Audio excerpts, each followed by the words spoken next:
네, 안녕하세요.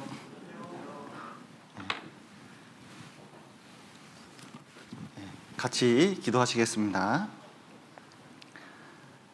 사랑과 은혜가 풍성하신 하나님 아버지, 죄 가운데 있었던 저희를 주님의 피로 우리의 모든 죄를 용서해 주시고 또 구원받고 같이 말씀 배우며 또 교제할 수 있도록 도와주신 감사드립니다. 코로나19로 많은 사람들이 고통 중에 있고 또 어려움 가운데 있습니다. 특별히 우리가 신앙생활하고 복음을 전하는데 많은 어려움이 있습니다.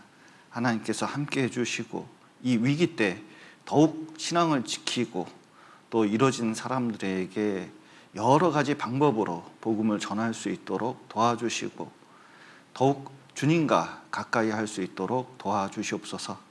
특별히 정읍교회 식구들 하나님께서 함께 해주시고 또 더욱 지켜주셔서 주님의 일을 위해 더욱 살아갈 수 있도록 도와주시옵소서. 특별히 삶 속에 여러 병으로 고난으로 어려움을 겪는 분들 함께 해주시고 위로해 주시고 더욱 세워주셔서 주님의 일을 할 수 있도록 도와주시옵소서. 오늘의 시종 주님께 맡기며 예수님 이름으로 기도드렸습니다. 아멘. 고린도전서 10장 20절 말씀 보시겠습니다.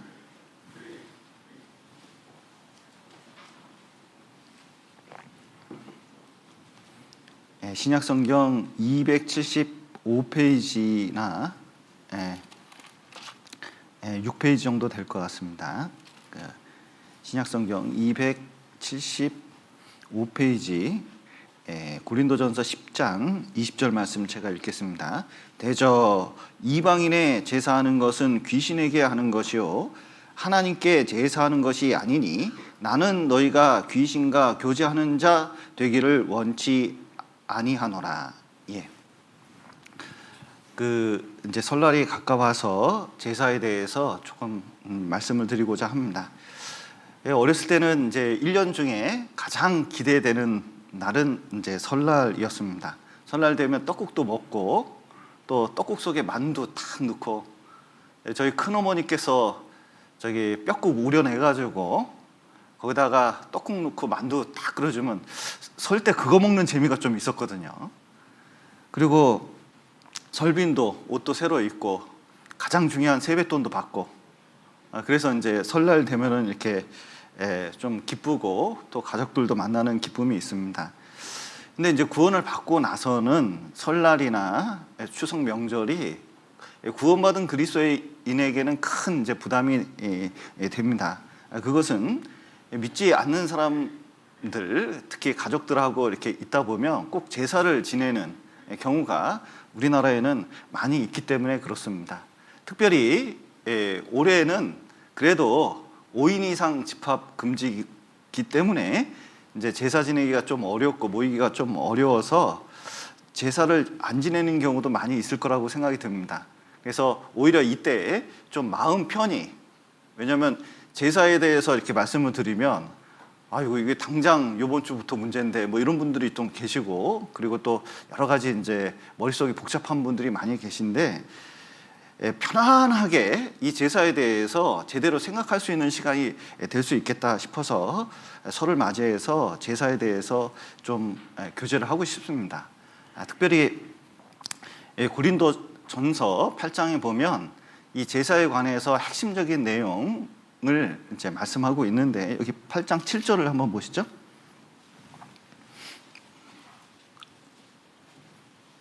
(8장 7절) 그러나 이 지식은 사람마다 가지지 못하여 어떤 이들은 지금까지 우상에 대한 습관이 있어 우상의 제물로 알고 먹는 거로 그들의 양심이 약하여지고 더러워지느니라.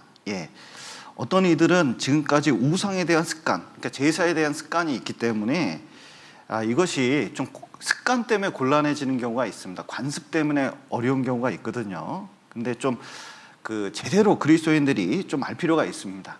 특별히 고린도전서 8장에서는 세 가지를 생각해 봐야 된다고 말씀하시거든요. 그러니까 제사 문제에 있어서는 세 가지가 이제 중요하다고 말씀하십니다. 첫 번째 지식, 두 번째 양심, 세 번째 사랑입니다. 그래서 이 관점으로 조금 이제 몇 가지 좀 다뤄보도록 하겠습니다. 1절을 한번 보시면 8장 1절, 우상의 제물에 대하여 우리가 다 지식이 있는 줄 아나 지식은 교만하게 하며 사랑은 덕을 세우나니, 이렇게 말씀하셨고, 7절에 다시 한번 그러나 이 지식은 사람마다 가지지 못하여 어떤 이들은 지금까지 우상에 대한 습관이 있어 우상의 제물로 알고 먹는 거로 그들의 양심이 약하여지고 더러워지느니라 말씀하신 것처럼, 여기 계속 지식, 양심, 사랑이라는 단어가 반복적으로 나오게 되어 있습니다. 그래서 먼저는 이 제사에 대한 지식에 대해서 좀 말씀드리고, 그 다음에 양심, 사랑에 대해서 구체적으로 생각을 해보도록 하겠습니다. 먼저는 제사에 대한 지식이 생각보다 제사를 지내는 분들이 많지가 않습니다. 도대체 제사가 어디서 생겼고, 또 제사가 어떤 역할을 했는지를 알지 못하고 지금까지 현대에 와서도 지내려고 하는 분들이 종종 있거든요. 특별히 안 믿는 사람하고 있다 보면 자꾸 어거지를 쓰는 경우가 좀 있습니다. 알지 못하니까 어거지를 쓰는 거거든요. 그런데 그리스도인들도 정확하게 알고 그에 대해서 답변해 주는 게 필요하기 때문에 먼저는 이 제사에 대해서 좀 생각을 해보도록 하겠습니다.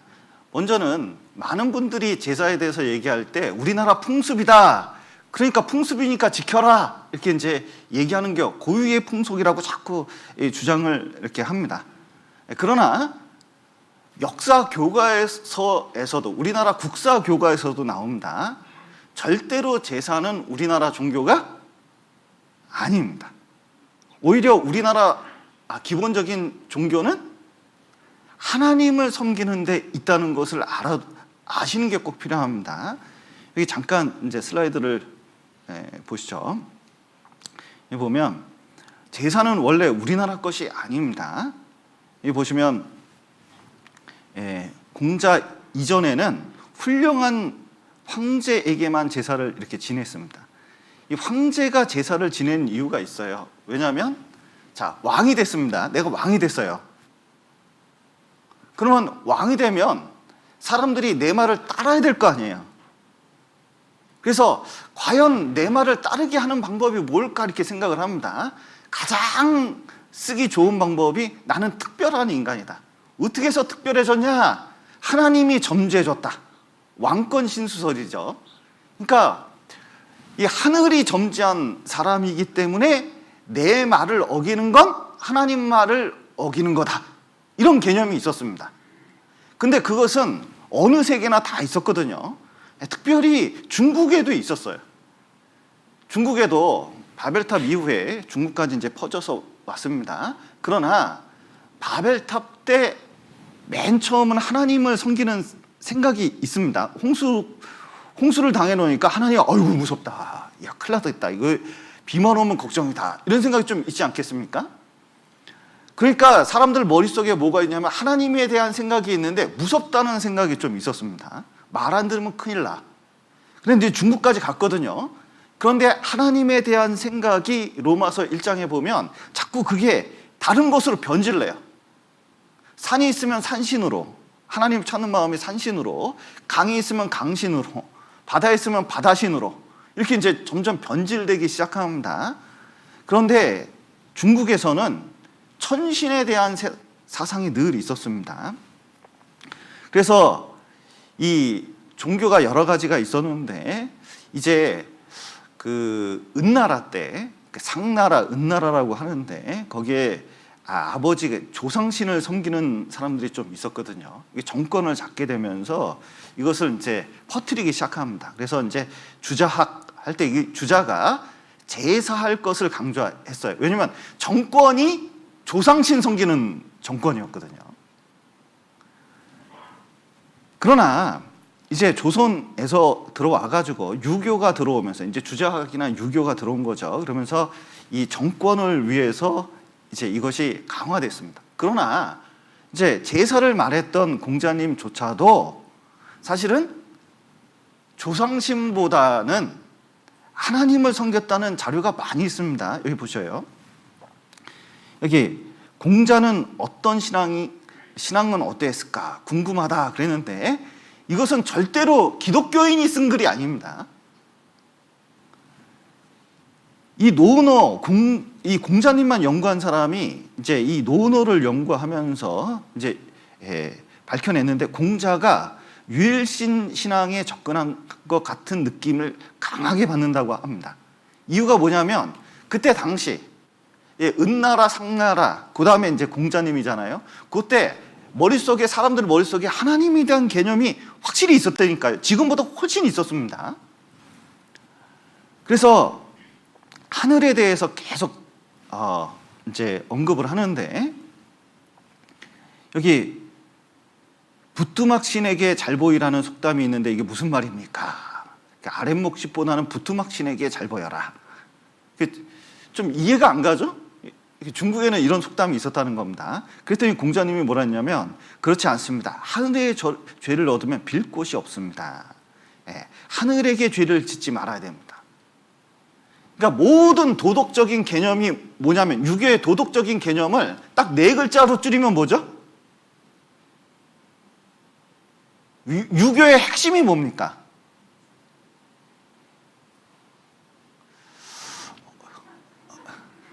그러니까 요즘은 우리 땐 배웠는데 요즘은 안 배우나 봐요. 경천애인이거든요. 하늘을 사랑하고 사람을 사랑하라는 거예요. 그러니까 십계명하고 똑같죠. 마음과 뜻과 정성을 다해서 하나님을 사랑하고 내 이웃을 내 몸같이 사랑하라는 요 4글자에 다 들어가잖아요. 그러니까 양심이 있으면 이것이 딱 알게 돼요. 그런데 하늘을 공경하라는 것이 이 물리적인 공간을 말하는 게 아니잖아요. 그러니까 늘 공자님에게도 뭐가 있었냐면, 하늘에게 하나님이 계시기 때문에 이 하늘이 공간적인 하늘을 말하는 게 아닙니다. 그래서 그 중국어 성경에는 하나님을 뭐라고 하죠? 상제라 그래요. 하늘에 계신 황제라는 뜻입니다. 그래서 하나님을 가리키고 있어요. 그래서 수리편에도 보면 공자님은 조상신이나 산신, 강신을 모시는 전통 제사를, 이게 공자는 현실주의자이기 때문에 모든 종교를 통합하려고 합니다. 그러나 실제로는 하늘을 믿었다. 오직 하늘만 믿었다는 거예요. 그래서 여기 계속해서 천리, 하늘의 일을 연구하는 그런 내용들이 계속 나오고 있다는 걸 알 수가 있습니다. 특별히 공자님 다락에서, 그러니까 분서갱유로 그 진시황 때 책을 다 태웠거든요. 자료가 없는데 공자님 다락, 숨겨진 다락에서 책이 나왔어요. 그 중에 하나가 서경인데, 이 서경에 보면은 순 황제가 제사 드리던 제문이 있습니다. 그러니까 중국 황제는 제사를 드릴 때 먼저 누구에게 제사를 드렸냐면, 조상에게 먼저 제사를 드리는 게 아니라 하늘신에게 제사를 드렸다는 겁니다. 하나님께 제사를 드렸어요. 그때 제문이 이래요. 5별이 운행하기도 전, 해와 달이 형체가 없고 소리도 없어 빛을 발하기 전에 이 땅 위에 공허와 흑암이 있었노라. 아주 먼 옛날 이 땅에 창조되기도 전 찬란한 영광만이 빛나는 하늘에 대전쟁이 있었노라. 사단과 싸움이 있었거든요. 오 우주 통치자 신왕께서 왕으로 군림하셔서 처음으로 선한 것과 악한 것을 분리시키셨도다. 그분께서 하늘을 여시고 땅을 펴시고 그분께서 인간을 지으셨도다. 그분의 창조하시는 능력으로 인하여 천지와 모든 만물이 쭉 나가는데, 여러분 읽어보면 뭐하고 똑같아요? 창세기 1장하고 너무 똑같잖아요.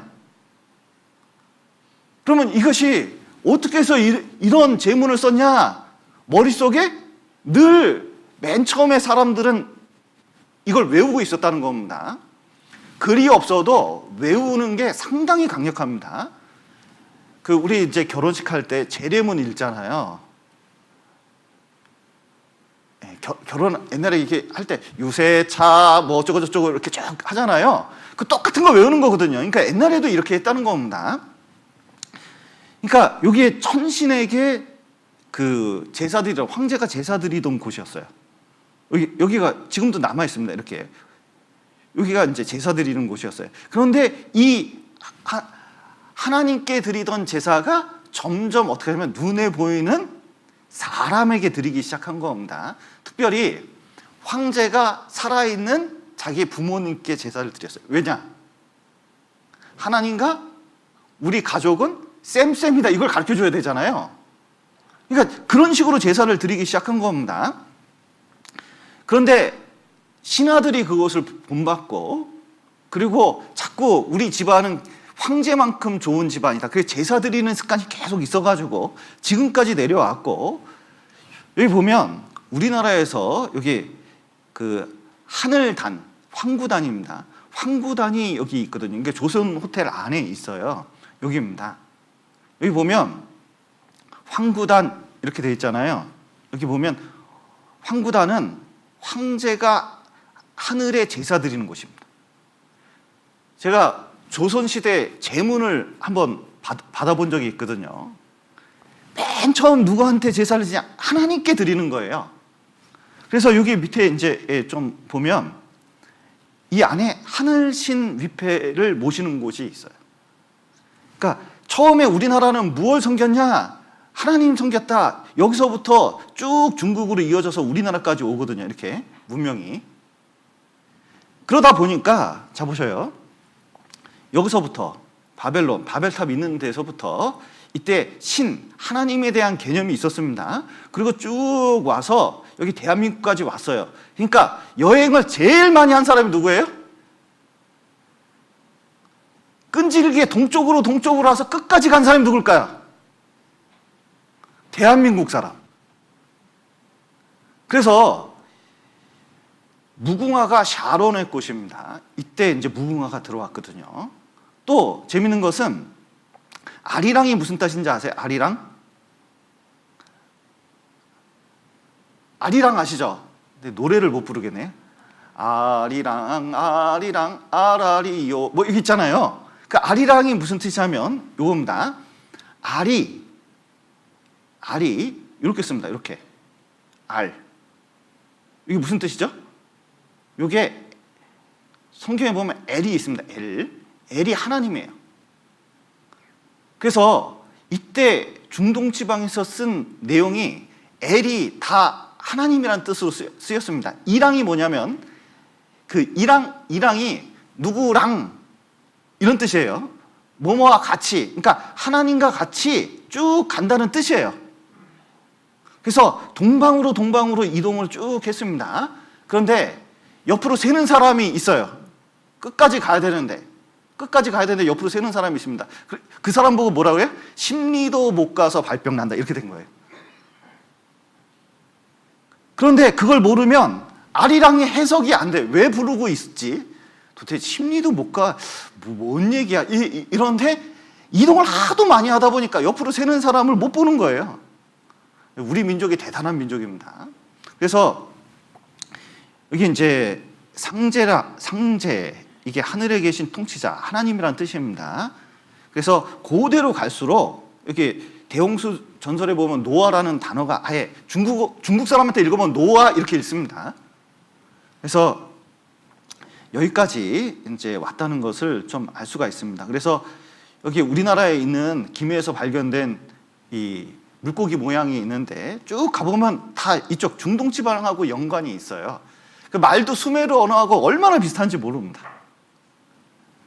그리고 여기 고대 히브리 와당이 있거든요. 이게 이제 고조선 2000년 전에 있는 건데 여기 국립광주박물관하고 여기 국립중앙박물관 서울에 있는 거 두 군데 이제 몇 개가 있습니다. 전시는 안 돼 있고 그 창고에 있어요. 그런데 요거를 분석을 해봤더니 2000년 전 건데, 그러니까 고조선 때 건데 거기 뭐라면 신의 나라, 하나님의 나라에 들어간다 이렇게 돼 있습니다. 그러니까 2000년 전 고조선에 우리나라 종교는 뭐예요? 우리나라 종교가 뭡니까? 히브리인이 신이라고 그러는 것은 하나님을 가리키고 있는 거거든요. 그래서 하느님 그랬는데 이겁니다. 한이 요거죠. 한이 무슨 뜻이죠? 우리나라 말에 한 있잖아요. 한이 무슨 뜻입니까?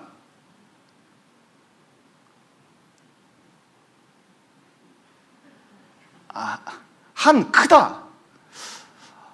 이거 참 난감하네요. 이게 한이 크다는 뜻이거든요. 아까 L 그랬잖아요. 알이 하나님을 가리키는, 큰 하나님을 가리키는 하나님 이렇게 된 거예요. 옛날에 그렇게 썼습니다. 그런데 이걸 여는 법칙해서 하나님 이렇게 된 거예요. 그리고 하나밖에 없는 님 이렇게 이제 될 수도 있고, 하느님 이렇게 한 것은 원래 하나님인데 보편적으로 우리는 하늘을 믿고 있기 때문에 하느님 이렇게 된 것이지, 하느님은 제일 나중에 된 거고 하나님이었습니다. 그래서 실제로 우리나라 종교 자체가 하나님을 믿는 민족이라는 것을 보여줄 수 있어요. 그래서 중국도 한자가 다 뭐하고 상관이면 성경하고 관계가 있습니다. 배선자가, 자 보셔요. 배주 8팔 입구예요. 그러니까 8명이 타는 배는 큰 배입니까? 작은 배입니까? 여러분이 생각하시기에 8명이 배에 탔어요. 그럼 큰 배입니까? 작은 배입니까? 나룻배도 8명 이상 태워요. 그러면 작은 배잖아요. 근데 배선, 그럴 때 이 선은 큰 배를 가리키는 거예요? 작은 배를 가리키는 거예요? 큰 배를 가리킬 때 배선자 쓰거든요. 왜 이게 크까? 노아의 방주가 아니면 설명이 안 돼. 여기 노아의 방주에 몇 명 탔어요? 8명 탔거든요. 또 여기 창조할 때요, 이 지을 조가 흙토, 날생, 여기 이제 이게 숨을 불어넣는다는 뜻이고, 흙에다가 뭘 불어넣어요?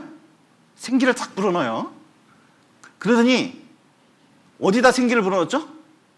콧구멍에, 입에다가 싹. 그 다음에 어떻게 해요? 걸어간다는 거잖아요. 갈지자 써가지고. 그러니까 창조가 한자에 보면 성경을 알면 성경이 다 이해가 돼요. 밭전자에 있습니다. 왜 이게 밭전자냐면 강이 4군데로 흘렀어요. 큰 밭이 있었죠. 그리고 퀴즈를 하나 내보죠. 산의 남자를 어떻게 쓰죠? 밭전자에 어떻게 해요? 힘력을 딱 쓰잖아요. 그러면 밭에서 힘쓰는 사람 누구예요? 남자. 성경에 그렇게 되어 있거든요. 그래서 이 모든 것들이, 한자나 이런 것들이 성경하고 연관되어 있다. 결국은 머릿속에 뭐가 있어요? 하나님에 대한, 그러니까 한자도 가르치고 역사도 가르쳐주고 모든 것이 뭘 가르쳐주면 하나님 믿었다는 걸 보여주고 있다는 거예요. 이게 제사할 때 이 보일십자도 돌 얹어놓는 거하고 상관이 있거든요. 여기 이제 고창에 보면 고인돌이 많잖아요. 이 고인돌이 있는데, 이 고인돌이, 자, 한자에 보면 제사할 때 이 제자로 쓰였다는 겁니다. 그런데 아브라함이 제물 드릴 때 어디다 놓아요?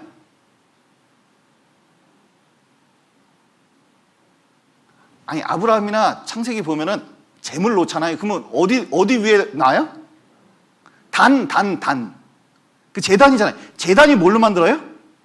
돌 쌓는 게 있어요. 그러니까 고인돌이 거기서 나온 겁니다. 그러니까 수메르 쪽에서 이렇게 쭉 넘어와가지고 이게 영향을 받은 거예요. 그리고 천신에게 이렇게 기도를 한 겁니다. 이게 우리나라에 있는 거예요. 그래서 부여에는 뭐가 있어요? 영고라는 그 제천 행사가 있었습니다. 그래서 어디다 제사를 해요? 하늘에 제사하는 거예요. 이거 보셨죠? 그림. 고구려 벽화에 이게 있잖아요. 이게 뭐죠? 이게 이제 제천 행사하는 거예요. 예. 그리고 동해에 무천이라는 제천 행사가 있었습니다. 그러니까 하늘에 제사를 지내는 거예요. 고구려에도 뭐가 있어요? 동맹이라는 것이 있는데 이것도 하늘에 제사를 지내는 거예요. 그리고 이런 식으로 제천 행사를 지내는 겁니다. 조선시대에도 제천 행사가 있었어요. 황구단에서 하나님께 제사를 드렸다는 겁니다. 그러니까 우리나라의 고유의 종교는 뭐예요? 아무리 처음에 있었던 종교가 하나님 믿고 있었다는 것을 분명히 보여주고 있어요. 그러니까 이것을 무시할 수가 없습니다. 그래서 이제 언어만 분석해 보더라도 수메르 쪽에서 건너왔다는 것을 좀 이제 알 수가 있습니다. 그리고 이 제사 지낼 때 이 제사 지내는 것이 정치하고 얽혔습니다. 우리나라 들어와서는 어떻게 됐느냐? 이제 고려 말까지는 제사라는 게 지내지 않았습니다. 유교가 들어오면서, 고려 말에 유교 들어오면서 사람들이 고려장이라는 게 있어요.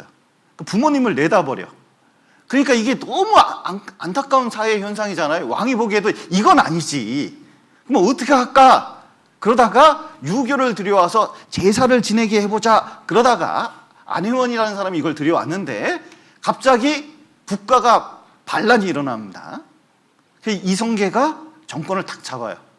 정권을 잡은 다음에 그러면 이것을 어떻게 이제 좀 우리 정권의 고려가 역사가 굉장히 기니까 이씨조선에 절을 하게 할까? 굴복하게 할까? 제사를 지내게 하자. 그래서 제사를 지내게 하는데 제사 지낼 때 항상 그 앞에다가 과일 3개를 두게 합니다. 대추. 왜냐하면 대추 나무가 오얏이 씨를 상징하고 있거든요. 씨가 하나다. 왕은 하나다. 그런 뜻이에요. 그 다음에 밤은 알이 몇 개죠? 보통 3개잖아요. 삼정승을 나타냅니다. 감은 꼭 넣게 돼 있어요.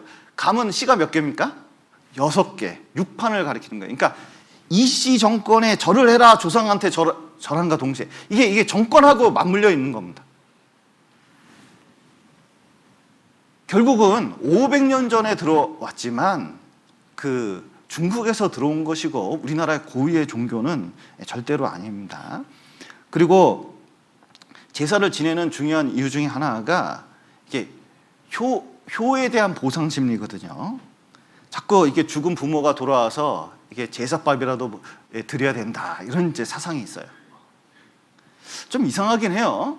영혼은 에너지도 아니고 물질로 이루어지지도 않았습니다. 그럼 밥 먹을까요? 안 먹을까요? 밥을 드시면 그날만 드리면 안 돼요. 그러니까 매일 드려야 되죠. 지들만 먹고 조상은 한 날만 올까요? 계속 올 수 있을까요? 계속 올 수도 있겠잖아요. 그러니까 그날만 드린다는 것도 이게 이해가 안 가요. 먹었으면 흔적이 있어야 되는데 제가 어렸을 때부터 계속 봤는데 먹은 흔적이 하나도 없어요. 올 수가 없어요. 욥기에 이렇게 말씀하시고 계십니다. 욥기 7장을 한번 보시죠.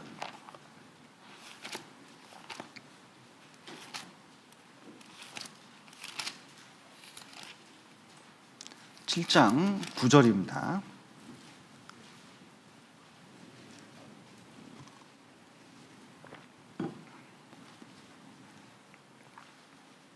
(7장 9절) 구름이 사라져 없어진 같이 음부로 내려가는 자는 다시 올라오지 못할 것이오니 그는 다시 자기 집으로 돌아가지 못하겠고 자기 처소도 다시 그를 알지 못하리이다.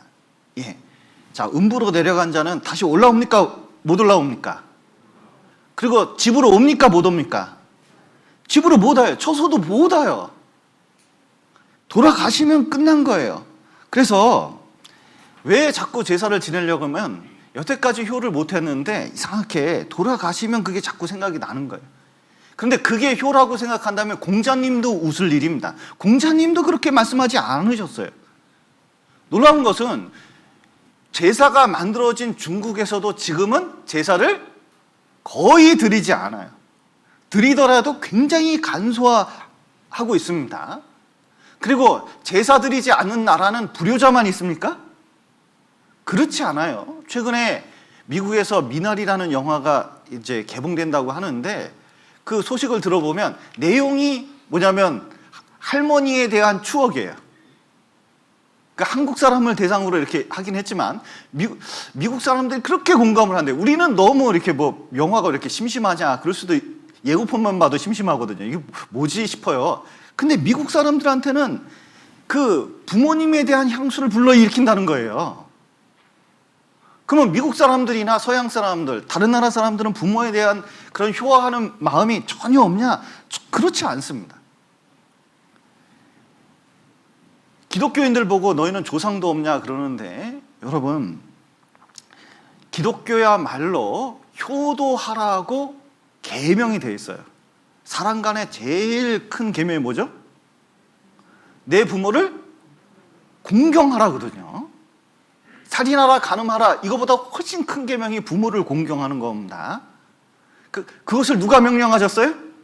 하나님께서. 그러니까 유교의 효는 뭐냐면 인본주의 효입니다. 그러니까 뭐 인간관계 속에서 관계가 좋으면 아이고 관계를 좋게 하기 위해서 효를 하는 게 좋다. 그런데 세상 변화하고 질서가 변하면 효를 안 해도 된다는 뜻이 되는 거예요. 근데 성경 말씀은 절대적인 시대를 불변하거든요. 부모를 공경하는 것은 이게 굉장히 중요하다는 거예요. 그러니까 우리는 효를 행할 때 뭐 때문에 해요? 싫어도 하나님 말씀 때문에 할 수밖에 없는 거예요. 놀라운 것은 출애굽기 21장에 보면 아비나 어미를 저주하는 자, 어떻게 하라고요? 치는 자, 저주하는 자는 반드시 죽일지니라. 놀라운 것은 집에 와가지고 부모님 말씀도 안 듣고 술이나 먹고 다니고 그리고 행패 부리고 그러면 어떻게 하냐면 동네에다가 탁 놓고, 우리나라는 때렸잖아요. 돌돌 말아가지고 가만히로 때렸는데 성경에서는 반드시 죽이라고 되어 있습니다. 이런 악은 물리쳐야 된다고 되어 있어요. 놀라운 것은 잠언 30장 보셔요.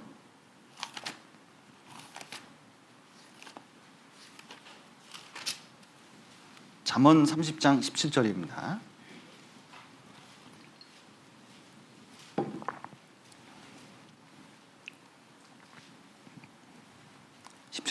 아비를 조롱하며 어미 순종하기를 싫어하는 자의 눈은 골짜기의 까마귀에게 쪼이고 독수리 새끼에게 먹히리라. 예. 이 까마귀가 가끔 여기 날라오거든요. 예. 그런데 이 까마귀가 옛날 이제 나무에 달린 사람들이 있으면은 나무 머리통에 탁 앉습니다. 그리고 뭐 하냐면 제일 파먹기 쉬운 눈을 탁 파먹어요. 그런데 이 까마귀, 하나님께서 까마귀 예를 든 것은 효자는 또 효자 짐승 중에 까마귀가 대표적이거든요. 까마귀는 이렇게 앉을 때 어미가 꼭대기에 이렇게 앉으면 위에 앉는 법은 없대. 새끼가 항상 그 밑에 앉는데. 근데 어렸을 때는 어미가 새끼에게 물어줘가지고 이렇게 먹이를 주는데 시간이 지나서 이 까마귀가 늙으면, 부모 까마귀가 늙으면 새끼가 먹이 가져다가 어미한테 먹인다는 거예요. 그런데 불효자는 어떻게 되느냐? 나중에 진짜 이 효자인 까마귀, 못생겼지만 이 효자인 까마귀가 눈을 파먹게 만든다. 하나님께서 그렇게 말씀하신 거거든요. 그러니까 효를 행해야 된다. 이게 성경의 절대적인 말씀이에요. 그래서 우리나라 최초의 효도 대학원이라는 것을 세운 사람이 있는데, 그것은 유교학자가 한 것이 아니라 기독교인이 이것을 만들었거든요. 그런데 우리는 제사는 이렇게 효도를 강조해도 제사는 지낼 수가 없어요. 왜 그렇죠? 부모님을 사랑하고 효도를 다 하지만 부모님을 하나님 위치에 갖다 놓고 우상 숭배하듯이 할 수는 없는 거예요. 그러니까 부모님을 우상 만들 수 없어요. 그것은 하나님께 죄를 짓는 거예요. 그리고 부모님을 모독하는 행위가 되는 겁니다. 그러니까 기독교에는 부모님을 모독할 생각도 하나님을 모독할 생각도 없는 거예요. 왜 하나님 위치에 갖다 놓다고 하냐? 이유가 있습니다. 지방 쏘놓고 향불 피우고 그리고 태우고 그리고 절하는 것들, 이것이 다 우상 숭배가 아니면 뭐예요? 효도한다면 굳이 살아있는 부모님께 그렇게 하겠습니까? 이것은 종교 행사로 변질된 거거든요. 부모 효하는 것과는 아무 상관이 없어요. 우상 숭배입니다. 그렇기 때문에 성경에서는 효도는 살아있을 때 주 안에서 하라고 돼 있는 거. 그래서 죽은 다음에 그렇게 하는 것은 우상 숭배라고 분명히 말씀하시는 거예요. 여러분, 진정한 효도는 살아 계실 때 하는 겁니다. 이 유교학자인 이제 송강 정철 선생님께서도 그 삼위인곡 뭐 이렇게 지으셨죠. 거기에 이렇게 됐잖아요. 어버이 살아실제 섬기길 다하여라. 지난 후면 애달다 어이하리. 평생에 못할 일은 이뿐인가 하노라.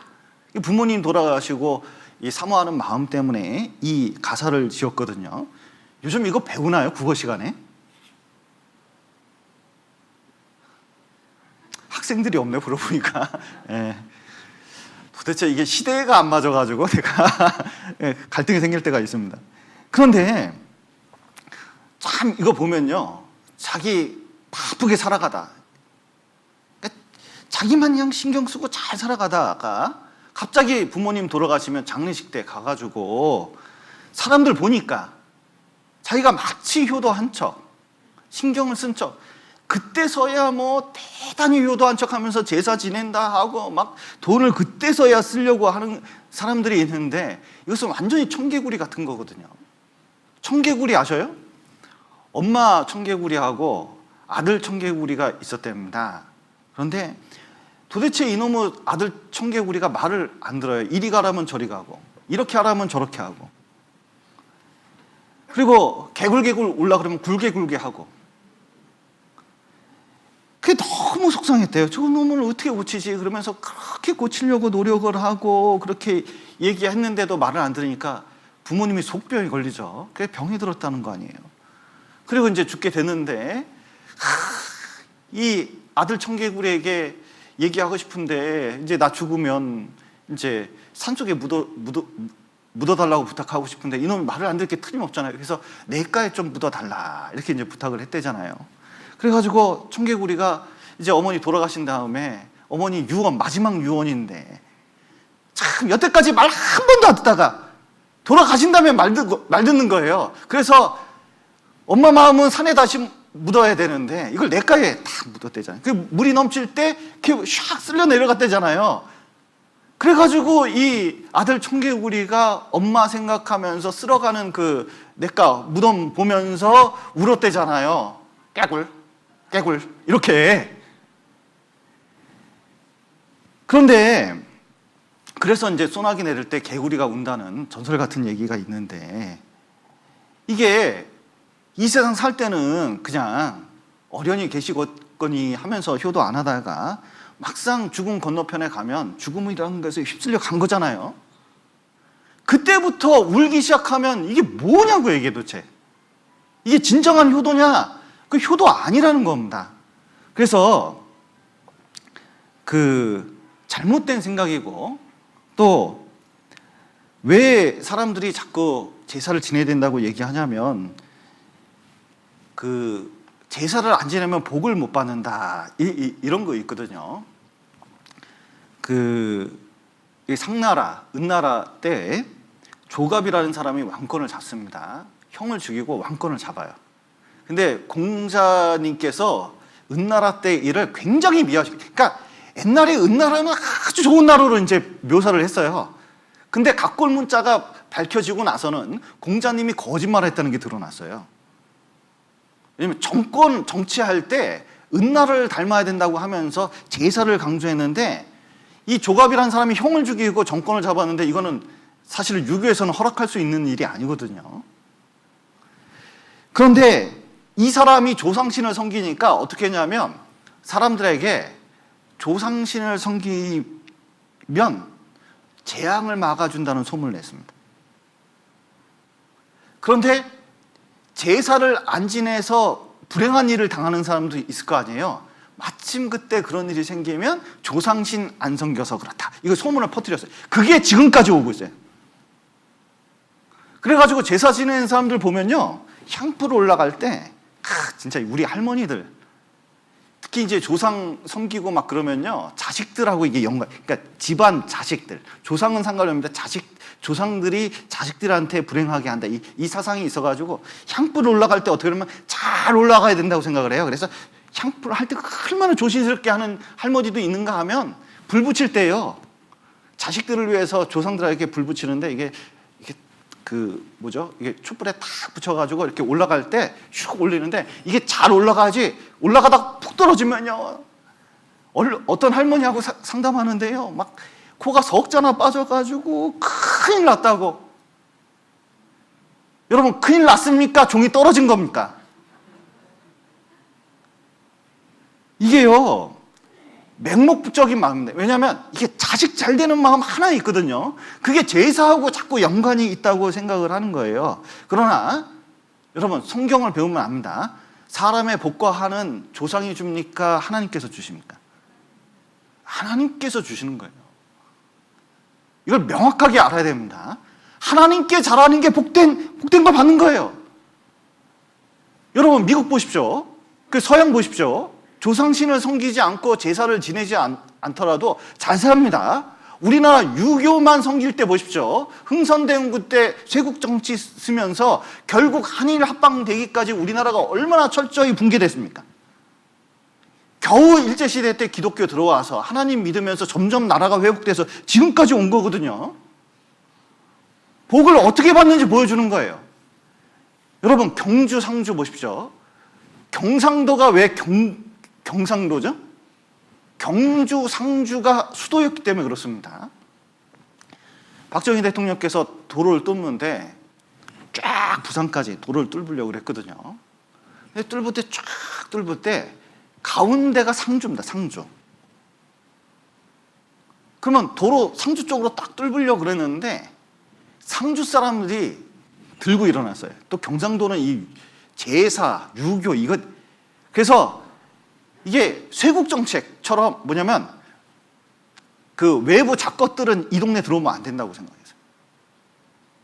그러니까 도로를 상주로 못 뚫고 되면 대구로 돌려서 내려왔거든요. 이게 경부고속도로가 참 희한하잖아요. 이렇게 가다가 위로 갔다가 이렇게 내려오잖아요. 그러니까 상주가요, 시간이 갈수록 쫙 이렇게 돼가지고 지금 완전 시골돼 버렸거든요. 교통이 발달하지 않아요. 대구는 집값이 올라가가지고요, 엄청 잘 살게 됐고.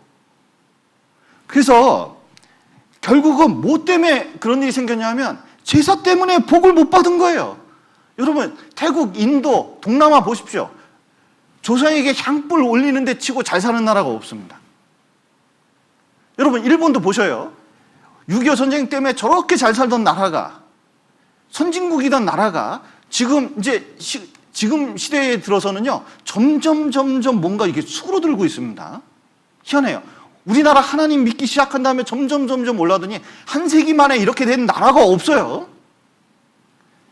하나님께서는 반드시 복을 주시게 되어 있습니다. 그래서 러시아 황제 같은 경우 미신을 숭배하는 바람에 나라가 완전히 쫄딱 망했거든요. 그리고 공산주의 들어온 거잖아요.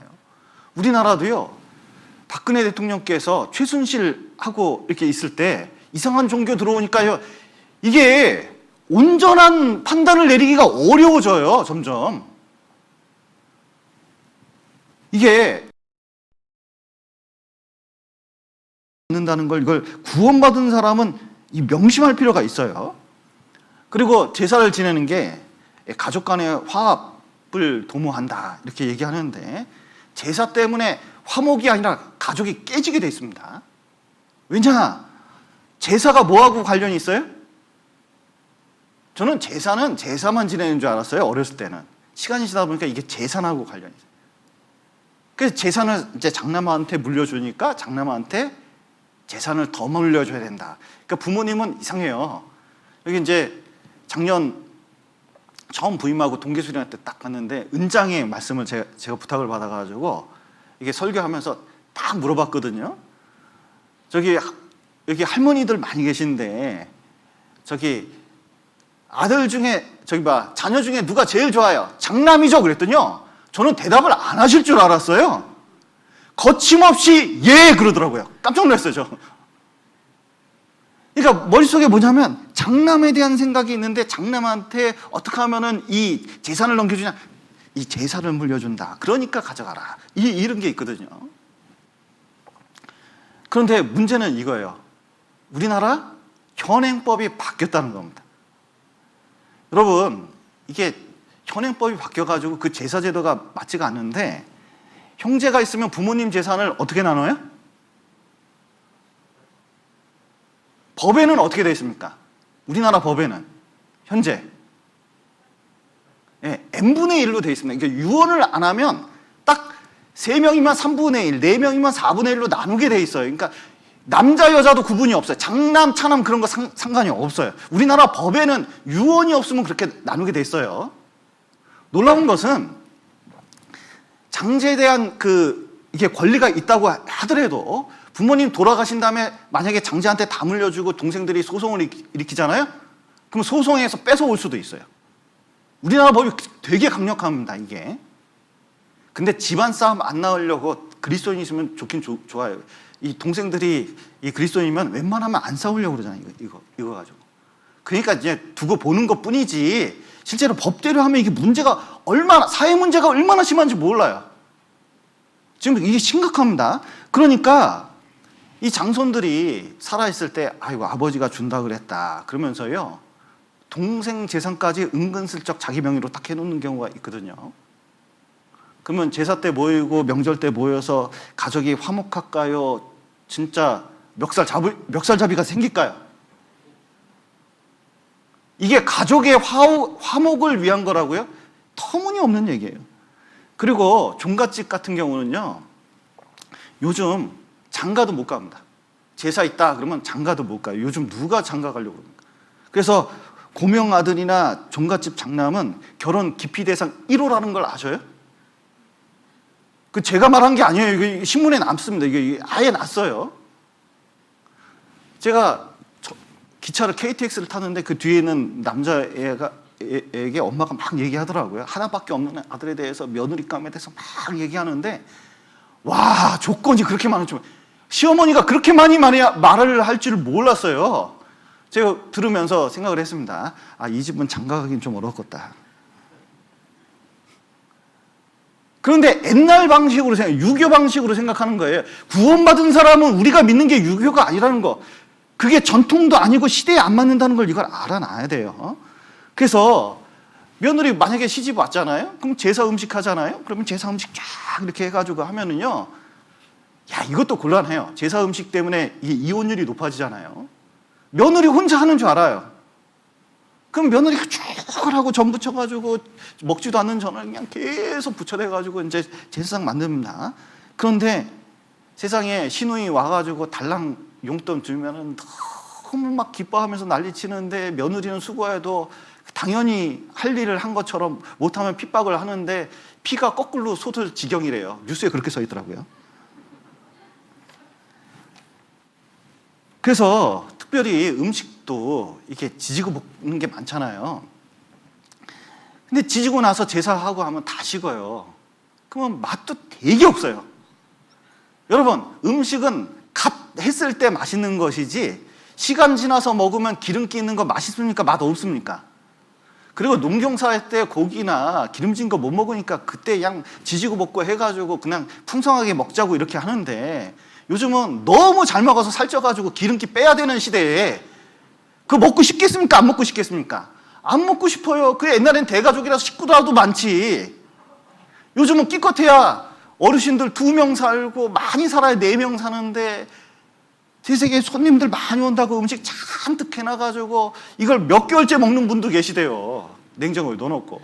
근데 맛이 있어야지, 푸석푸석해져가지고. 그래, 갈 때 싸주는데 요즘은 싸줘도 안 반가워. 원래 맛이 없거든요, 그런 건. 그러니까 여자들이 고생을 많이 하잖아요. 근데 남자들은 편한 줄 아셔요? 아이고, 저 마누라 저 고생하는데 저거 안 도와주면 뭐라 그럴 텐데 오늘 밤 가서 뭐라 그러나. 가서 도와줘야 되는데 또 그 어머니 눈치 봐야지. 이거 텔레비전은 재미없는 거 계속 하는데 볼 수도 없지. 일어설 수도 앉을 수도 없으니까 편합니까? 안 편합니까? 안 편해요. 그리고 여기 좁은 데 모여가지고 막 있는데, 놀라운 것은 이제 시부모님도 마음이 안 편해요. 이게 시키기도 그렇고 안 시키기도 그렇고. 그래서 뭐라고 생각하면, 아이고, 내 때까지만 하고 돌아가시면 그냥 싹, 부모님 돌아가시면 싹 없애버려야지, 이 생각하는 분도 많이 계시다니까 요즘에. 왜냐면 뉴스 보셔요. 명절 끝나고 이혼율이 높아지네. 이게 가족 화목을 위한 겁니까? 가족을 깨려고 하는 겁니까? 실상을 알아야 돼요. 이거 성경을 떠나서 객관적으로 통계 가지고 얘기하는 겁니다. 차라리 그래서 요즘은 사람들이 제사 안 지내고 모처럼 쉬는데, 또 어떤 보수적인 집은 또 제사를 12시에, 밤 12시에 지내야 된다 그래서 밤 12시 때 지내고 나면은 아침에 해롱해롱 해가지고 출근하기도 힘든 데가 많아요. 그러니까 사람들이 어떻게 생각하냐면 제사 안 지내고 그냥 여행 가버립니다. 여행 가요. 가족끼리 우리끼리 갔다 오자. 여행 갔는데 뭐라 그러겠냐. 차라리 리프레시 하는데 좋다고 생각하는 거예요. 코로나 때문에 지금은 떠날 수도 없어서 그렇지, 옛날에 명절 때 되면요 다 비행기 타고 가는 거예요. 그래서 오죽 가족 화합이 안 되면 그러겠어요. 제사 빼면 가족들도 안 온다. 가족 사이가 그렇게 좋은 게 아닙니다. 구원받은 사람들 보셔요. 주말마다 모여가지고 말씀 배우면서 이렇게 가족끼리 모이잖아요. 얼마나 보기가 좋은지 몰라요. 그래서 제사가 객관적으로 가족 화합을 위한 것이 아니라는 걸 인식할 필요가 있어요. 순 정치적인 게 있습니다. 이게 재산이 얽혀져 있고 그게 이제 주다 보니까 이제 마음이 그래서 그러는데, 여러분 어르신들 재산 나누는 거 그 좀 객관적으로 하려면 차라리 유서를 써놓는 게 좋아요. 공증받아서 변호사 받으면 30만 원이면 작성을 해줍니다. 그렇더라도 공증받더라도 장남한테 50% 이상 안 갈걸요. 자식이 많을수록. 그러니까 그러지 말고 그냥 가족의 화합을 위한 게 좋아요. 그 종손이라는 사람이 나중에 묘자리 다 해가지고 그거 팔아먹어가지고 문제 생기는 경우도 얼마나 많아요. 또 이것은 그리스도인에게는 신앙적인 문제가 있습니다. 여기 한번 보시죠. 고린도전서 10장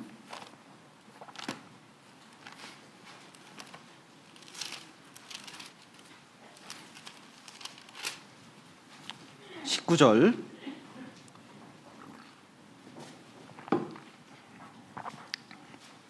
19절부터 제가 말씀드리겠습니다.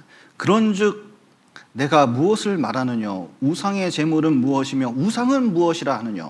대저 이방인의 제사하는 것은 귀신에게 하는 것이요 하나님께 제사하는 것이 아니니 나는 너희가 귀신과 교제하는 자 되기를 원치 아니하노라. 너희가 주의 잔과 귀신의 잔을 겸하여 마시지 못하고 주의 상과 귀신의 상에 겸하여 참여하지 못하리라. 구원받은 사람은 귀신과 접촉할 수 없습니다. 여러분 상이라는 게 이래요. 여기 한번 여기 잡으셔요. 이게 제사를 이렇게 지냅니다. 제사를 이렇게 지내는데 여기 돌아가신 부모님은 어디 가셨을까요?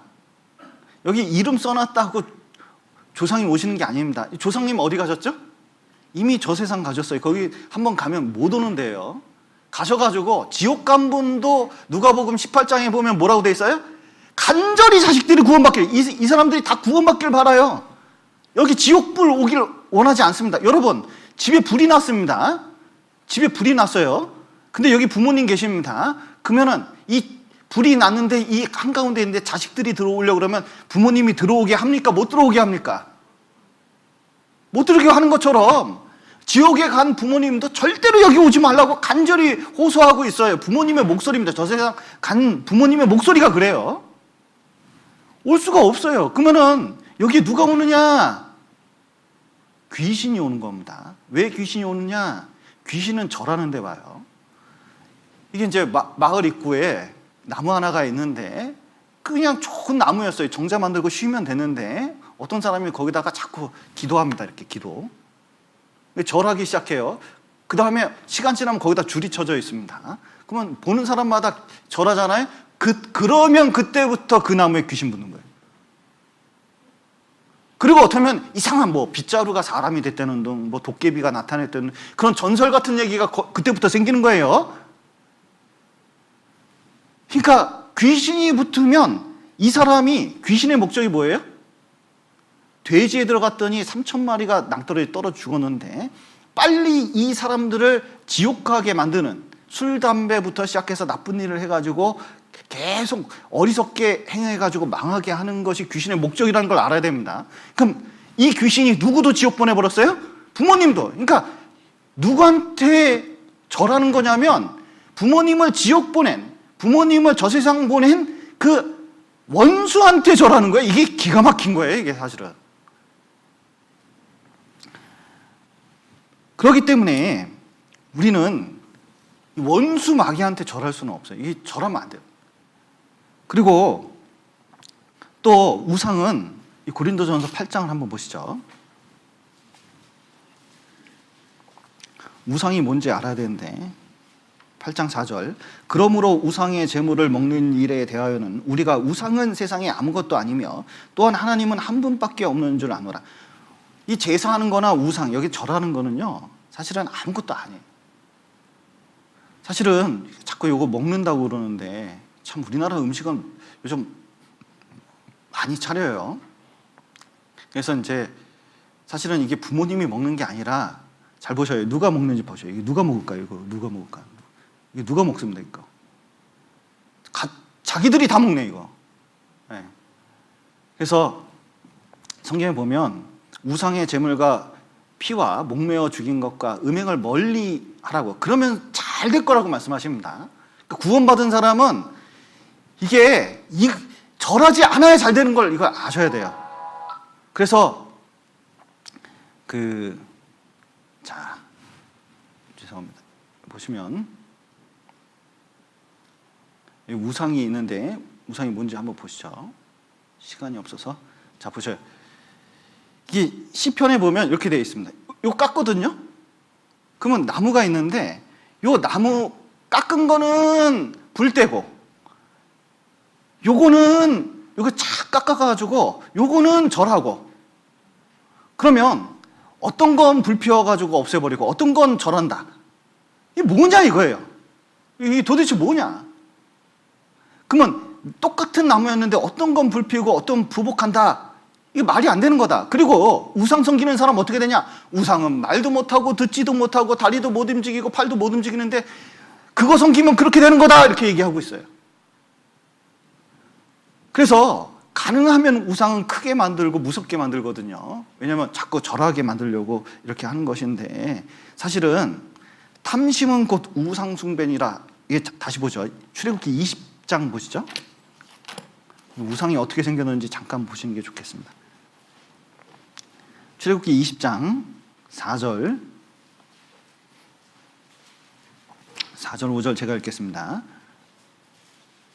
너를 위하여 새긴 우상을 만들지 말고 또 위로 하늘에 있는 것이나 아래로 땅에 있는 것이나 땅 아래 물속에 있는 것에 아무 형상이든지 만들지 말며 그것들에게 절하지 말며 그것들을 섬기지 말라.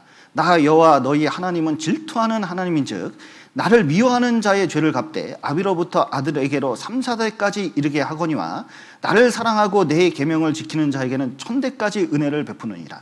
자, 여기 4절에 보면 우상을 만드는데 뭘 위해서? 너를 위해서.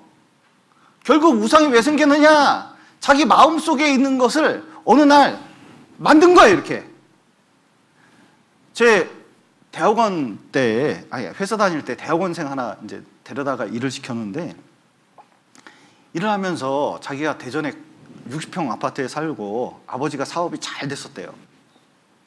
그래서 막 자랑을 하더라고요. 아유, 좋겠다. 큰 집에서 살아서. 뭐 이렇게 이제 얘기를 했는데, 어느 날 얘기를 해주더라고요. 사업이 폭삭 망했대요. 잘 안 되더래요. 그게 왜 안 됐냐? 이렇게 이제 물어봤더니, 아버지가 어느 날 등산 갔는데 두꺼비 닮은 돌 하나 이렇게 이제 있는데 그걸 텔레비전 위에 다 갖다 놨대요. 그때부터 사업이 잘 됐대요. 근데 어느 날 이렇게 문득 텔레비를 보다가 사업이 왜 안 될까? 텔레비전을 보는데 문득 그 두꺼비가 생각나더래요. 근데 텔레비전 위를 봤더니 두꺼비가 웃더래요. 그 어디 갔지 하고 살펴보니까 텔레비 뒤로 떨어져가지고 있더래요. 그래서 그걸 꺼내다가 다시 텔레비 위에 이렇게 놓고 그때부터 절하기 시작했대요. 그러면 사업 잘 되더냐? 안 되던데요. 그러더라고요. 결국은 왜 두꺼비를 찾고 거기다 절을 해요? 사업 잘 되게 해달라고. 결국 자기 욕심이 그렇게 우상을 만들기 시작하는 거예요. 이게 로마서 1장에도 그렇게 되어 있는 거거든요. 결국은 누구를 섬기는 거예요? 자기 자신을 섬기는 거예요. 조상을 섬긴다고 하지만 결국 잘 되게 해달라고 비는 거 그 마음이거든요. 그러나 그런 거하고는 아무 상관이 없습니다. 결국은 지금 말씀하신 대로 우상 섬기는 자 어떻게 돼요? 3, 4대까지 영향을 줘서 집안 말아먹는 일입니다. 그러니까 어떤 사람이 우상 섬기는 사람들, 그 신, 무당, 이 자손들이 어떻게 되나 연구한 사람이 있었거든요. 대부분 병도 심하게 걸리고 정신적으로 문제가 생겨서 그 자손에게까지 영향을 주는 경우가 많이 있다는 거예요. 그러니까 이런 거하고는 우리하고는 접촉하면 안 돼요. 그리고 시편 16편 한번 보시죠.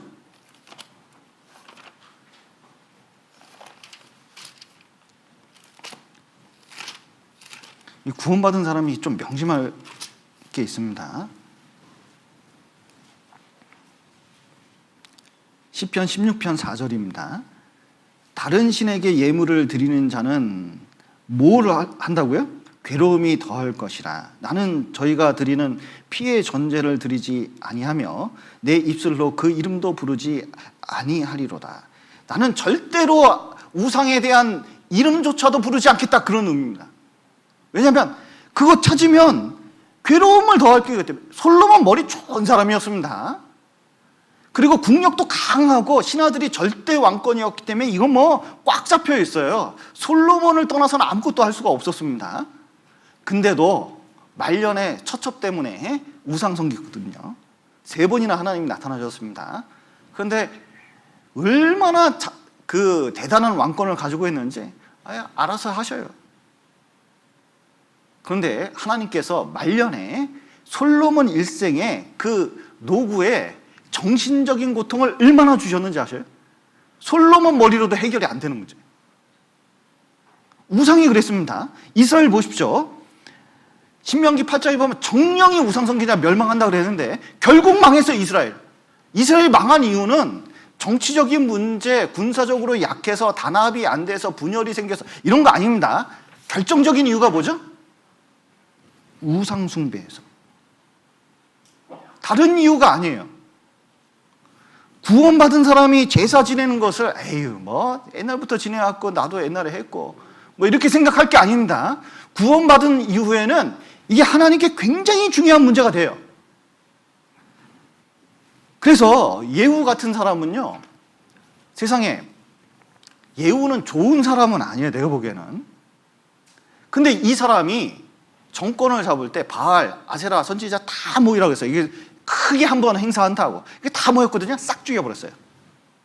근데 하나님도 제대로 섬기는 사람이 아니었거든요. 그러하나 예후가 정권을 그래도 3, 4대까지는 유지시켜 주셨습니다. 하나님께서. 왜냐면 우상 없앤 그것 때문에. 우상의 문제는 하나님 앞에서 얼마나 중요한 문제인지 몰라요. 그리고 이스라엘이 회복될 때는 우상을 척결했을 때 된 겁니다. 그러니까 좀 집에 있는 제기 있잖아요. 이렇게 장롱 위에 있는 제기들 있죠. 뭐 이렇게 병풍 같은 거 제기들 웬만하면요, 이 히스기야 왕 때 한 것처럼 샥 다 그냥 없애버리는 게 좋습니다. 아까워서 이게 몇십만 원짜리인데 막 이렇게 생각할 필요가 없어요. 샥 없애버리는 게 좋아요. 그래서 우리 집에는 이걸 섬기지 않겠다. 그리고 하나님이 복을 주는지 안 주는지 그걸 확인해 볼 필요가 있어요. 우상 때문에 집안이 안 되는 경우가 많이 있습니다. 구원받은 사람은 그래요.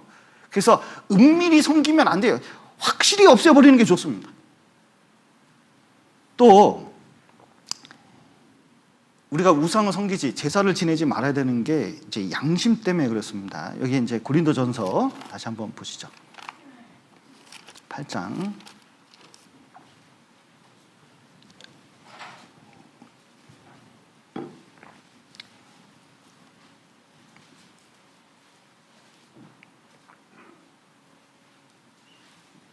네, 8장 7절. 8장 7절 제가 읽겠습니다. 그러나 이 지식은 사람마다 가지지 못하여 어떤 이들은 지금까지 우상에 대한 습관이 있어 우상의 제물로 알고 먹는 거로 그들의 양심이 약하여지고 더러워지느니라. 식물은 우리를 하나님 앞에 세우지 못하나니 우리가 먹지 아니하여도 부족함이 없고 먹어도 풍성함이 없으리라. 그런즉 너희 자유함이 약한 자들에게 거치는 것이 되지 않도록 어떻게 하라고요? 조심하라. 자, 이제 절은 안 하는데 그 다음에 중요한 게 그리스도인의 양심이라는 겁니다. 양심. 여러분 양심 있으셔요? 자, 구원받으면 양심이 이게 좀 깨끗해집니다. 그 다음부터 이 양심을 하나님 앞에서 어떻게 유지할 것인가, 이 순결한 양심을 어떻게 가질 건가, 이거 되게 중요한 문제예요. 그런데 제사 지낼 때 제물을 먹기 시작하잖아요. 자, 이제 제사를 지냈습니다. 그러면은 거기에 뭐 이제 국도 있고 뭐 이렇게 과일 같은 거 이게 탁 위를 쳐가지고 좀 있잖아요. 그러면 어떤 사람은 참 희한해요. 그런 것만 골라서 먹는 사람이 있어요. 그런데 성경에서는 제물 먹으라 그럽니까? 먹지 말라고 그럽니까? 웬만하면 먹지 말라는 거예요. 왜냐? 양심 때문에. 양심 때문에 그렇다는 겁니다. 양심이 더러워진다는 거예요. 왜냐하면 이 사람이 하나님께 죄를 짓잖아요. 자, 보세요. 10계명 중에 가장 높은 게 하나님께 대한 계명입니다. 하나님에 대한 계명을 딱 어기잖아요. 못 지을 죄가 없어요. 여러분, 살인죄 짓는 사람이 거짓말 하겠습니까? 못 하겠습니까? 아유, 뭐 살인한 사람이 거짓말 정도야. 형사 만나도 거짓말 하는 거예요. 여러분, 가늠한 사람이 거짓말 하겠습니까? 안 하겠습니까? 가늠한 사람은 거짓말 하는 거 아무것도 아니에요. 근데 제일 높은 계명이 하나님께 대한 계명인데 우상에게 딱 절하고 신앙생활 하려고 그러잖아요. 그러면요, 신앙생활 뭐 교제하고 말씀 읽고 기도하고 뭐 이런 것이 그렇게 중요하게 생각되지 않는다니까. 그러니까 있는 대로 그냥 가정의 평화를 위해서 신앙생활을 한다는데 도대체 이놈의 양심이 하나님 앞에서 바르지 못하니까요, 온전한 신앙생활이 안 돼요, 이게. 그래서 여기 시편 106편 한번 보시죠.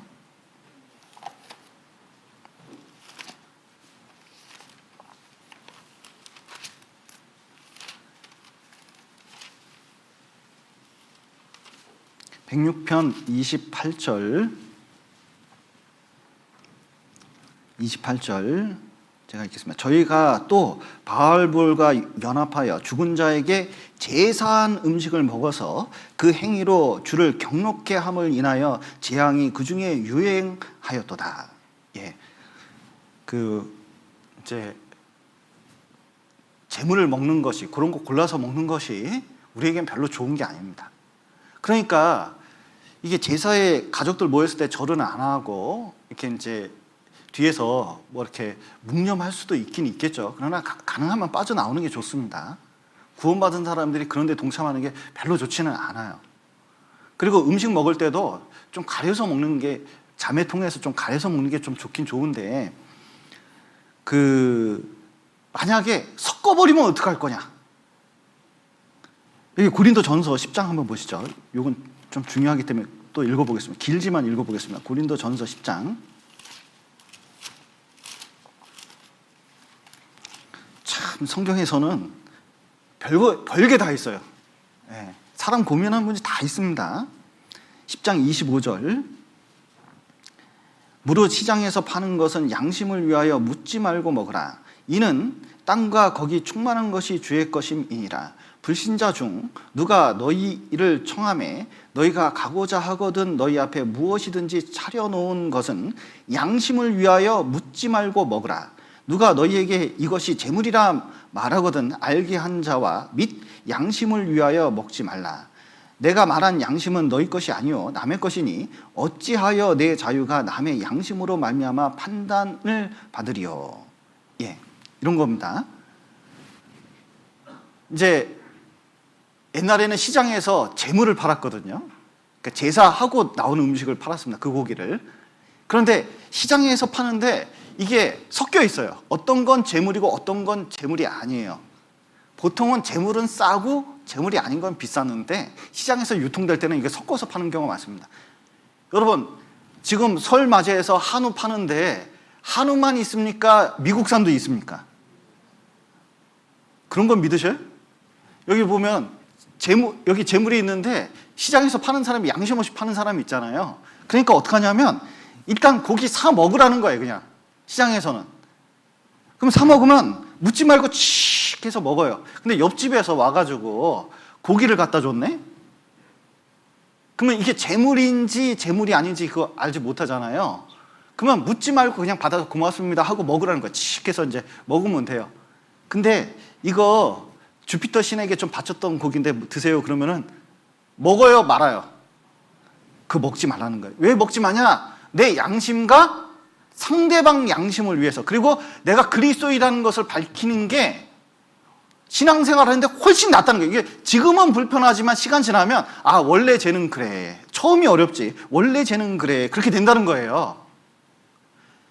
그래서 내 신앙과 양심을 위해서는 이제 그렇게 하라는 거죠. 그리고 우리는 이제 적용하면 이렇습니다.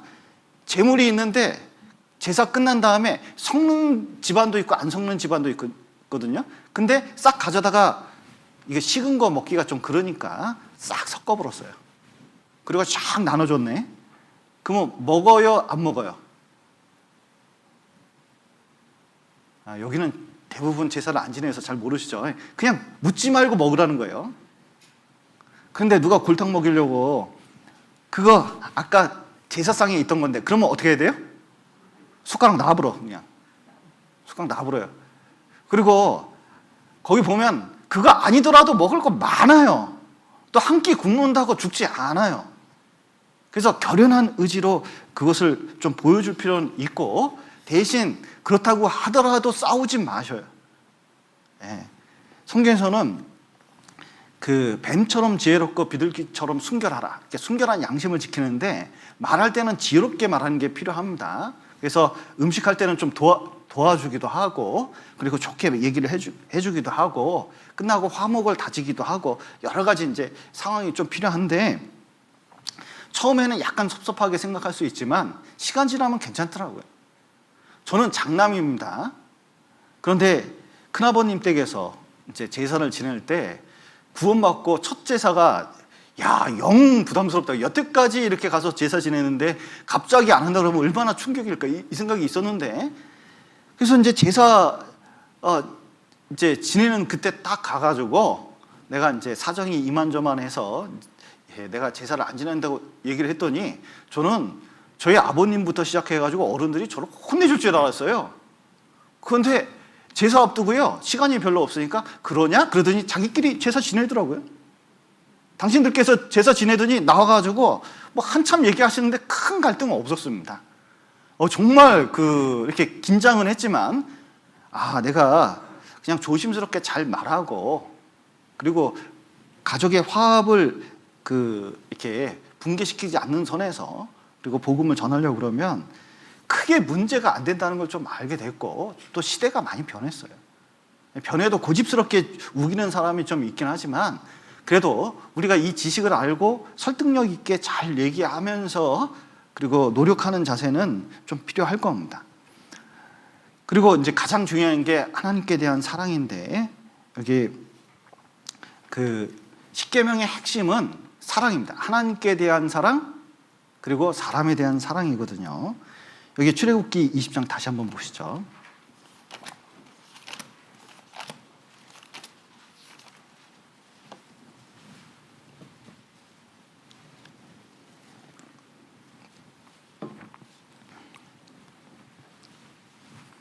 (20장) 3절입니다. 3절부터 6절까지 제가 읽겠습니다. 너는 나 외에는 다른 신들을 내게 있게 마치니라. 너를 위하여 새긴 우상을 만들지 말고, 또 위로 하늘에 있는 것이나 아래로 땅에 있는 것이나 땅 아래 물속에 있는 것에 아무 형상이든지 만들지 말며 그것들에게 절하지 말며 그것들을 섬기지 말라. 나 여호와 너의 하나님은 질투하는 하나님인즉 나를 미워하는 자의 죄를 갚되 아비로부터 아들에게로 3,4대까지 이르게 하거니와 나를 사랑하고 내 계명을 지키는 자는 1,000대까지 은혜를 베푸느니라. 자, 하나님은 질투하는 하나님이고 나를 사랑하라고 명백히 말씀하고 계십니다. 그 이유는, 구원받은 사람은 하나님의 신부입니다. 결혼 관계로 이제 말씀하고 계신 거예요. 그러면 이 결혼 관계에 있어서 남편이 나만 사랑해야 됩니까? 딴 여자도 사랑해야 됩니까? 갑자기 결혼을 이제 이번 달에 누가 하잖아요. 전주교회에서 하는데 갑자기 이제 형제가 오더니 내가 전에 사귀었던 여자가 있는데 옆방에 좀 살게 하면 안 될까? 그러면은 그게 가능한 얘기입니까? 당장 잘라버립니까? 당장 이혼을 하든지 파혼을 하든지 그러겠죠. 왜냐면 도저히 용납이 안 되는 거예요. 남편이 멋진 다이아 반지를 딱 가져갔어요. 수백만 원짜리 다이아 반지를 딱 가져와서 선물로 딱 주는 거예요. 그래서 너무 고마웠는데 알고 보니 그 여자도 그 반지 줬네? 그 여자 사주면서 너무 미안하니까 내 것도 산 거예요. 그러면 이 다이아 반지가 아주 고맙습니까? 열받습니까?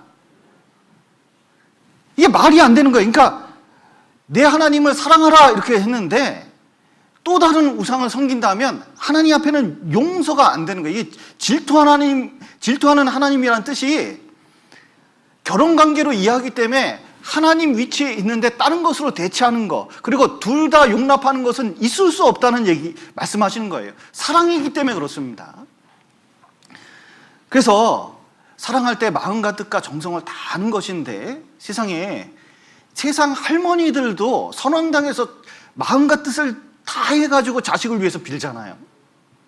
근데 구원받은 사람이 진짜 하나님 믿는다 그러면서요, 제사 문제에 대해서 그리고 신앙생활 하는 데서 이렇게 마음을 안 다하고 힘을 안 다하고 뜻을 안 당할 수가 없어요.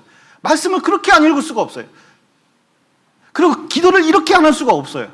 마음에 하나님이 없는 경우가 얼마나 많은지 몰라요. 그리고 제사를 이렇게 쉽게 생각할 수가 없어요. 이 시대는 특별히 구원받은 사람이 이제 제사를 많이 지내지는 않습니다. 옛날보다는 덜 하긴 한데 중요한 것은 이 마음에 진짜 하나님 사랑하는 마음이 있냐. 진짜 사랑하는 마음이 있으면 이 많은 것들이 해결이 됩니다. 여러분, 우리 주일날 이렇게 말씀 듣는 것도 이게 다 사랑 때문에 그런 거거든요. 사랑의 힘으로 세상 살아갈 힘이 있기 때문에 말씀을 듣는 거예요. 어느 할머니가 계신데 칠순잔치를 했답니다. 4남매를 뒀는데 30대 초에 홀로 되셨어요. 남편이 암에 걸려서 이제 돌아가셨는데 그 남편이 이제 암에 걸렸다는 소식을 딱 듣게 되고 병원에 들어가기 전에 남편하고 같이 여행을 떠났대요. 여행 가는데 데리고 가면서 1시간 동안 손을 놓지 않더래. 꼭 잡고 가더래요. 그런데 4남매를 키우면서 그 딴 남자 보지 않고 애들 키우면서 쭉 살아갔는데 칠순잔치 때 그 말을 하더랍니다. 내가 40년 동안 견디게 한 것은 그때 1시간 잡아줬던 남편의 손, 그 때문에 견딜 수 있었다는 거예요. 여러분 보셔요. 우리가 주일 말씀을 듣고 하나님 사랑을 쫙 깨닫고 그 사랑을 다 깨달으면서 그 사랑 간직하면서 그 말씀 간직하면서 이게 살면요, 잠깐 그 말씀을 들었지만 그거 가지고 일주일 사는 거예요. 또 한 달도 살고 그런 겁니다.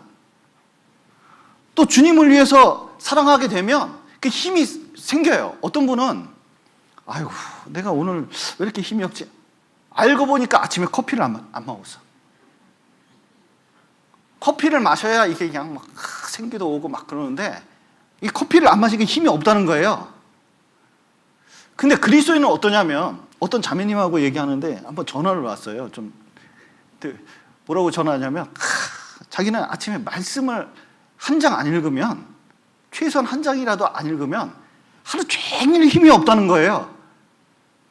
그 왜 그런가 봤더니 말씀을 안 읽고 이게 힘이 안 생겨요. 이 배터리 충전 안 되듯이 힘이 없는 거예요. 왜냐면 사랑의 관계이기 때문에 주님의 사랑을 거기서 배워야 이게 살아갈 힘이 있는데 그게 없으면은 안 되는 거예요. 여러분, 이게 형식적으로 모이는 게 아닙니다. 형식적으로 봉사하는 게 아니에요. 주님과 밀접하게 가까이 있을수록 뭐가 되느냐? 이게 힘이 생기게 돼 있어요. 그런데 사람들 마음속에 우상이 있습니다. 여기 한번 보시죠. 마태복음 6장 한번 보시죠.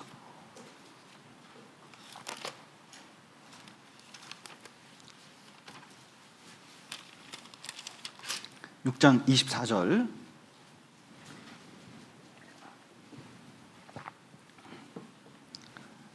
한 사람이 두 주인을 섬기지 못할 것이니 혹 이를 미워하며 저를 사랑하거나 혹 이를 중히 여기며 저를 경히 여김이라.